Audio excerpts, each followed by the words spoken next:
Hi, I'm Tim. Welcome to our channel and thank you for logging on. If you enjoy these videos, do me a favor and subscribe to our YouTube channel right here at Watchbox Reviews. I would really appreciate it, and I promise to update daily.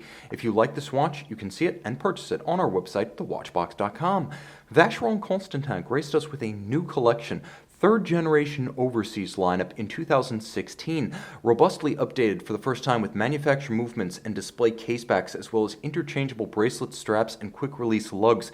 It was a feast for the eyes and for the mind, technically and aesthetically appealing, representing real value and investment in a class of watch that is beautiful but often sorely lacking for new blood, whereas the Audemars Piguet Royal Oak Dual Time continues to soldier on with the old JLC movement once shared with the Overseas, and Patek Philippe's 5164 Aquanaut Travel Time makes do with a new adaptation of the beautiful but superannuated caliber 324. Vacheron's reference 7900V Overseas Dual Time, released in 2018, features everything that you expect from the third generation Overseas, including its own movement, real investment, and really easy to wear. 41 millimeters in diameter, and quite slim too. I have to say the timepiece only 13.1 millimeters thick in spite of its complexity, with a generously sloped bezel easily sliding underneath the dress cuff.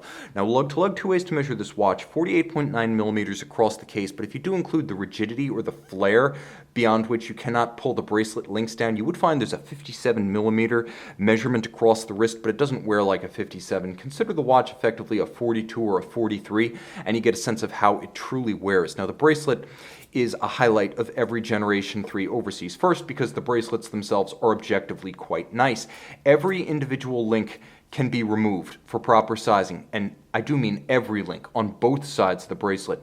The finish is quite nice. It gives you most of the hand finishing that you'll find on an Aquanaut, a Nautilus, or a Royal Oak, but it also gives you a more, I would say, robust bracelet construction, in particular, than you'll find on the Royal Oak Jumbo or any Nautilus. Polished on the flanks, satin on the top. You will note the Maltese cross motif between the links, as well as polishing on the inner facets of the links. Incredible attention to detail. This is a beautiful product. The clasp, far more impressive, both more robust and more sophisticated than the clamshell that Patek Philippe continues to use on the Nautilus, and twin triggers, meaning it cannot accidentally pop open.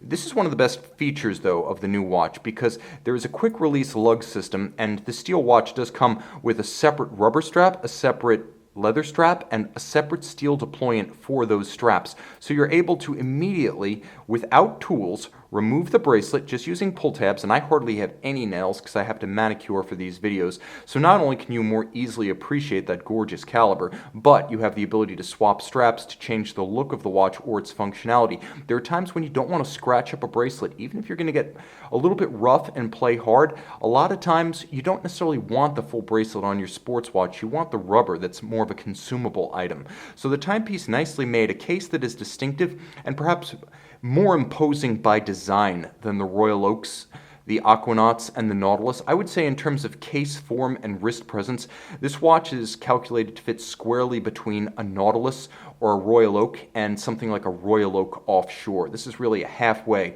between those two different aesthetic and proportional sensibilities. One of the key differences between the G3 and the G2 Overseas is this round plinth on which the bezel sits. It elevates it and adds another layer. You will note it's nicely finished with hand-finished bevels, hand-finished satin, sharp character lines, and a distinct turn from the hoods of the lugs to the flanks. And of course, as we move around, you can see that in between the polished flanks of the Maltese cross motif bezel, they're actually vertically striated satin finished sections. So attention to detail is rich with this one.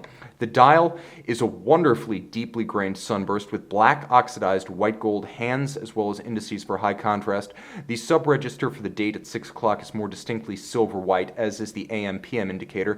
Now, the timepiece has a pusher adjuster located at 4 o'clock, and you might think this has something to do with the second time zone. In fact, it doesn't. It's there so you can easily toggle the date.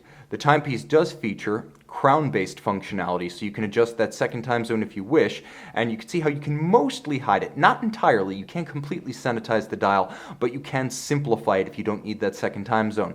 And you can see if I pull the crown out all the way, now I can adjust the watch, and the indicator at 9 o'clock will switch from AM to PM as that second time zone transitions between day and night. That is your home time. You'll note that the dial has great depth, not just the raised and applied indices, but also the sloped ray-hot outboard. Turn it all over. One of the key features of this new Generation 3 of the Overseas is manufacturer movements, and thanks to new display case backs, the ability to see them. The Geneva Hallmark, not just a standard for caliber finish now, but also a full watch standard, which is why you'll see it stamped on the case back itself. An engraved 22 karat winding mass with a compass rose format, double finished, very impressive stuff. Unidirectional winding with ceramic rotor bearings for efficiency. Côte de Genève perfectly aligned across the bridges, laid down with an abrasive wheel, not stamped. And you can see as I turn the watch flush to the camera, the mirrored anglage or chamfering on the edge of the bridges. The screw heads, as well as the cap of the regulator assembly, black polished. The watch has a twin mainspring barrel arrangement, and it's adjusted in 5 positions like a chronometer, so it keeps very good time with even torque release from maximum wind to minimum wind. The only feature it doesn't have that perhaps a modern sports watch should have is a hacking seconds function. In every other respect, though, very impressive, up to and including its 60-hour power reserve. What else does it have? Well, 150 meters water resistant. It's more water resistant than any Royal Oak offshore except the Diver, and it's more water resistant than any Patek Philippe sports watch.